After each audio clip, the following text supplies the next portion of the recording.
دارالحق کوئٹہ میں آپ سینئر مدرس کی حیثیت سے وہاں فرض انجام دے رہے ہیں۔ اللہ تعالیٰ شیخ کے علم و عمل میں عمر عزیز میں برکت عطا فرما دے۔ ہمارے اس پروگرام میں ابھی اور مزید علماء بھی تشریف لے کر آئے ہیں، بالخصوص مرکز المدینہ کے سینئر مدرس محترم جناب الشیخ حافظ شعیب اعظم المدنی حافظ اللہ تعالی، اور ایسے ہی ہمارے فاضل دوست حافظ حماد المدنی حفظ اللہ تعالی، اور اسی طرح حافظ کامران سلیم اور محترم جناب الشیخ حافظ ثناء اللہ زاہد حفظہم اللہ تعالی۔ ہم ان تمام علماء کو اور دیگر جامعات سے آنے والے طلباء کو بھی اپنے اس پروگرام میں اہلاً و سہلاً و مرحبا کہتے ہیں، انہیں خوش آمدید کہتے ہیں۔ اس کے بعد میں دعوت خطاب دوں گا ہمارے معزز مہمان استاد الحدیث الشیخ حافظ اسامہ اثری حافظ اللہ تعالی، آپ صاحبزادے ہیں محترم جناب حافظ رفیق اثری صاحب کے۔ میں شیخ سے ملتمس ہوں کہ شیخ اسٹیج پر آئیں اور ہمارے طلباء کو نصیحت کریں۔ حافظ اسامہ اثری حافظ اللہ تعالی۔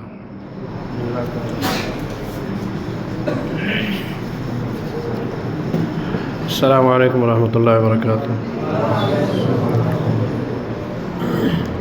الحمد للہ وحدہ والصلاۃ والسلام علی من لا نبی بعدہ، اما بعد، اعوذ باللہ السمیع العلیم من الشیطان الرجیم، بسم اللہ الرحمن الرحیم۔ فإن آمنوا بمثل ما آمنتم به فقد اهتدوا۔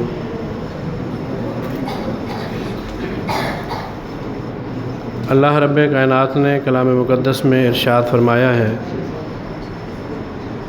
اگر تم اپنا ایمان پیش کرو جس طرح قرآن پاک کے اولین مخاطبین کا ایمان تھا تو تم اور تمہارا ایمان قبول ہے، لیکن اگر تم نے منہ پھیر لیا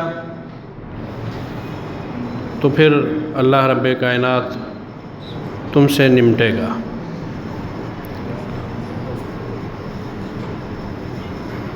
امت کی اصلاح کی ذمہ داری رسول اکرم صلی اللہ علیہ وسلم کے بعد جن لوگوں کی تھی، ہم انہیں صحابہ کرام کے نام سے موسوم کرتے ہیں۔ ان کے بعد ائمہ محدثین علماء کرام، انہوں نے اپنے کندھوں پر یہ ذمہ داری اٹھائی کہ اس امت کو وہ صحیح راہ دکھاتے رہیں گے اور اللہ والا بنائیں گے۔ علماء کرام طلباء اعظام کی اس عظیم محفل میں گفتگو کرنا مجھ جیسے طالب علم کے لیے انتہائی مشکل ہے، لیکن آپ میرے لیے دعا کریں کہ اللہ تبارک و تعالی میرے لیے میری گفتگو کو آسان فرمائے۔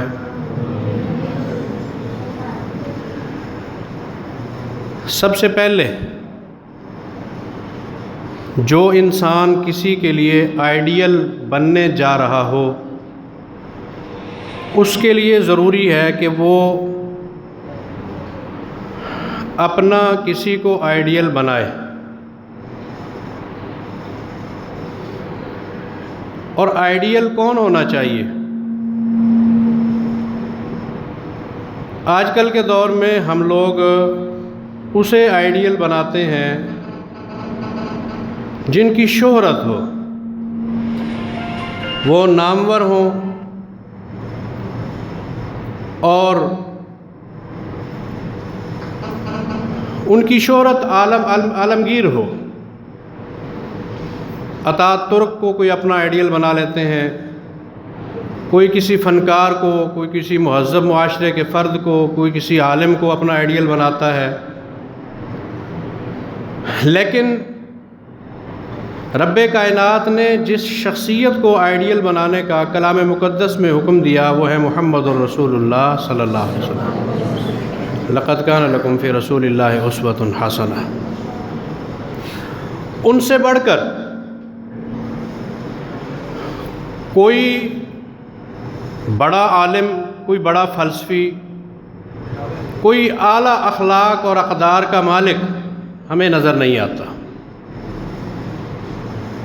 تو جس طرح کپڑے کی پاکیزگی کے لیے پاک پانی کی ضرورت پڑتی ہے، اسی طرح ایک وہ شخص جو دوسروں کے لیے نمونہ بننے جا رہا ہو، آئیڈیل بننے جا رہا ہو، اس کے لیے بھی ضروری ہے کہ اپنا آئیڈیل ایک ایسی شخصیت کو بنائے جو شخصیت متفق علیہ اور مسلمہ ہو ہر لحاظ سے۔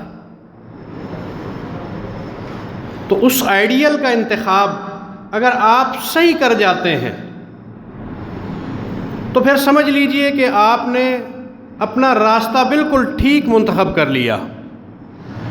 اگر اس میں آپ سے غلطی ہو جاتی ہے، آپ کسی ایسے شخص کو منتخب کر لیتے ہیں جو دنیا کے لحاظ سے نامور اور مشہور ہے، لیکن اللہ کے ہاں اس کی کوئی قدر و قیمت نہیں، تو پھر جس گڑھے میں وہ گرے گا آپ بھی اس کے پیچھے اسی گڑھے میں گر جائیں گے، اور اس کا انجام تباہی ہے، بربادی ہے۔ اور ایک شخص جو اس معاشرے کی تطہیر کا ذمہ اٹھاتا ہے، اسے چاہیے کہ وہ اپنے آپ کو ایک مثالی شخصیت بنا کر پیش کرے۔ ہم طلباء جنہوں نے آگے چل کر اس قوم کو سنبھالا دینا ہے، انہیں پاک بنانا ہے، انہیں اللہ کی معرفت پیش کرنی ہے، اللہ کے رسول کی معرفت پیش کرنی ہے، اگر خود ان کی ذاتی حیثیت مشکوک ہوگی، وہ از خود اپنے آپ کو سنبھالنا نہیں دے پائے، تو پھر دوسروں کو وہ کیسے پاک بنائیں گے؟ وہ دوسروں کو کیسے مہذب بنائیں گے؟ وہ دوسروں کو کیسے علم آشنا بنائیں گے جو خود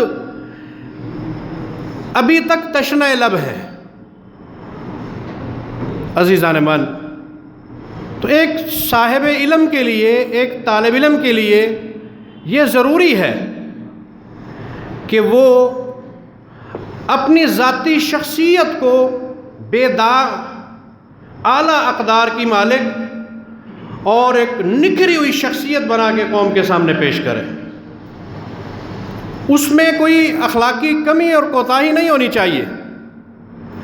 بعین ہی اپنے آپ کو ویسے بناؤ جس طرح محمد الرسول اللہ صلی اللہ علیہ وسلم کی ہدایات ہے، جس طرح آپ نے اپنے آپ کو اپنی قوم کے سامنے پیش کیا۔ پھر اس پیش کرنے میں جو تکلیفیں آئیں، ہو سکتا ہے آپ کو بھی وہ تکلیفیں پہنچے، اور ان تکلیفوں کا صبر و استقامت سے سامنا کرنا یہ ہمارے لیے انتہائی ضروری ہے۔ کسی بھی دوراہے پر، کسی بھی موڑ پر، کسی بھی تکلیف پر اگر ہم واپس بھاگتے ہیں یا اپنا رخ تبدیل کر لیتے ہیں تو پھر بھی سمجھیے کہ آپ کامیاب زندگی نہیں گزاریں گے۔ رسول اکرم صلی اللہ تعالیٰ علیہ وسلم کی شخصیت کو میں نے آئیڈیل کے طور پہ آپ کے سامنے پیش کیا، میں نے ہی نہیں بلکہ رب کائنات نے پیش کیا کہ یہ تمہارے لیے عملی نمونہ ہے۔ سیدہ عائشہ رضی اللہ تعالی عنہا ایک مرتبہ نبی علیہ الصلوۃ والسلام سے پوچھتی ہیں، اے اللہ کے حبیب، کوئی ایسا کٹھن مرحلہ جو دشوار ترین ہو اور آپ کی زندگی میں آپ کے سامنے آیا ہو وہ بیان فرمائیے۔ رسول اکرم صلی اللہ علیہ وسلم ارشاد فرماتے ہیں، عائشہ رہنے دو، گزر گئی گزران، وہ پرانے وقت کی بات ہو گئی، اب ان زخموں پر مزید نمک چھڑکنے سے کچھ حاصل نہیں۔ فرمایا نہیں، آج تو میں پوچھ کر رہوں گی۔ تو رسول اکرم صلی اللہ علیہ وسلم نے ارشاد فرمایا، حج کا موقع تھا، میں عرب کے سرداروں کے پاس گیا اللہ کا دین پہنچانے کے لیے، میں نے ہر خیمے پر جا کر سرداروں کو سمجھایا، لیکن وہ وقت تھا میری کسی نے بات نہیں سنی۔ انتہائی پریشانی کے عالم میں جب میں آخری خیمے سے نکلتا ہوں، میں چل پڑا، مجھے کچھ ہوش نہیں تھا میں کہاں جا رہا ہوں۔